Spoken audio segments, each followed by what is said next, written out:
सुप्रभात बच्चों। आज हम हिंदी व्याकरण के विषय में पढ़ेंगे। हिंदी व्याकरण में संज्ञा यानी नाउन, इंग्लिश में आपने पढ़ा होगा ना नाउन के विषय में, तो हिंदी में उसको संज्ञा कहते हैं। तो आज हम जानेंगे कि संज्ञा किसको कहते हैं, उसकी क्या परिभाषा होती है, संज्ञा के कितने भेद होते हैं, संज्ञा के उदाहरण। तो चलिए पढ़ते हैं संज्ञा की परिभाषा।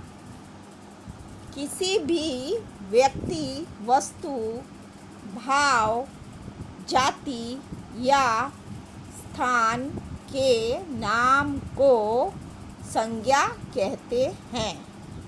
फिर से, किसी भी व्यक्ति, वस्तु, भाव, जाति या स्थान के नाम को संज्ञा कहते हैं। जैसे रमेश व्यक्ति है, मेज वस्तु है, बचपन, मिठास ये सब क्या है, भाव है। बिल्ली जाति है, भारत, पोरबंदर, दिल्ली ये सब क्या है, स्थान है, जगह के नाम है। तो ये सब संज्ञा के अंदर आते हैं। संज्ञा के भेद मतलब संज्ञा के प्रकार। संज्ञा के 5 भेद होते हैं। संज्ञा के 5 प्रकार होते हैं।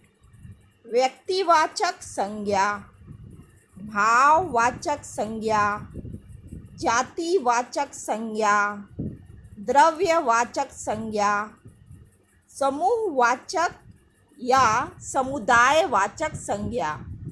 एक बार फिर से, व्यक्तिवाचक संज्ञा, भाववाचक संज्ञा, जातिवाचक संज्ञा, द्रव्यवाचक संज्ञा, समूहवाचक या समुदायवाचक संज्ञा। अब व्यक्तिवाचक संज्ञा किसको कहते हैं? जो शब्द केवल एक व्यक्ति विशेष या वस्तु विशेष या विशेष स्थान का बोध कराते हैं, उन शब्दों को व्यक्तिवाचक संज्ञा कहते हैं। जैसे राजेश बाहर खेल रहा है। राजेश एक नाम है ना। महाभारत एक महान ग्रंथ है।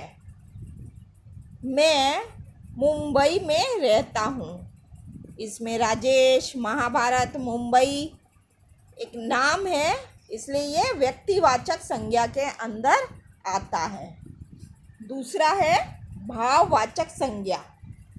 जो शब्द किसी चीज़ या पदार्थ की अवस्था, दशा या भाव का बोध कराते हैं, उन शब्दों को भाववाचक संज्ञा कहते हैं।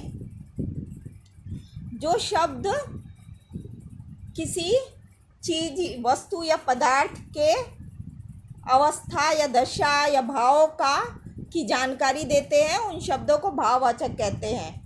भाववाचक मतलब इनका कोई आकार नहीं होता है, हम इनको छू नहीं सकते हैं। ये मन का एक भाव होता है। जैसे बचपन, बुढ़ापा, जिसको हम छू नहीं सकते हैं। बचपन, बुढ़ापा, मोटापा, मिठास आदि।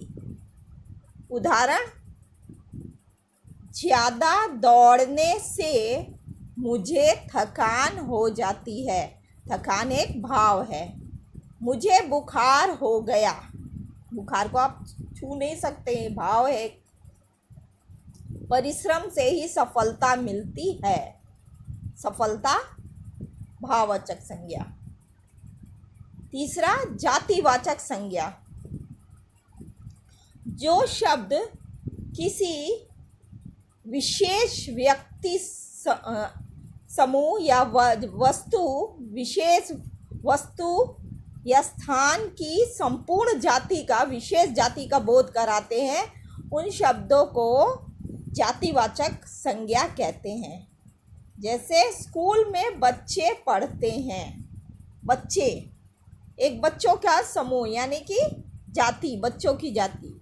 बिल्ली चूहे खाती है यानी चूहे विशेष एक जाति की ओर इशारा कर रही है, तो जातिवाचक। पेड़ों पर पक्षी बैठे हैं। पक्षी जातिवाचक संज्ञा। द्रव्यवाचक संज्ञा, जो शब्द किसी धातु या द्रव्य का बोध कराते हैं द्रव्यवाचक संज्ञा कहलाते हैं।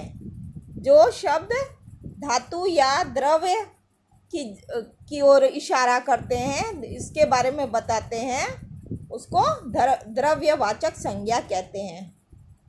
जैसे कोयला, पानी, तेल आदि। उदाहरण, मेरे पास सोने का आभूषण है। सोना क्या है? धातु है। 1 किलो घी बाजार से ले आओ। घी क्या है? द्रव्य है। यह दरवाजा लोहे का है। लोहा क्या है? धातु है। 5वां, समूहवाचक संज्ञा,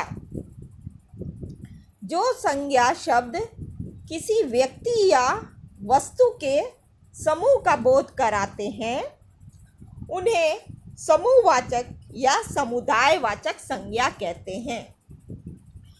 जो संज्ञा शब्द किसी व्यक्ति या वस्तु के समूह के बारे में बताते हैं उन्हें समूहवाचक या समुदायवाचक संज्ञा कहते हैं। जैसे, कल बस स्टैंड पर भीड़ जमा हो गई थी।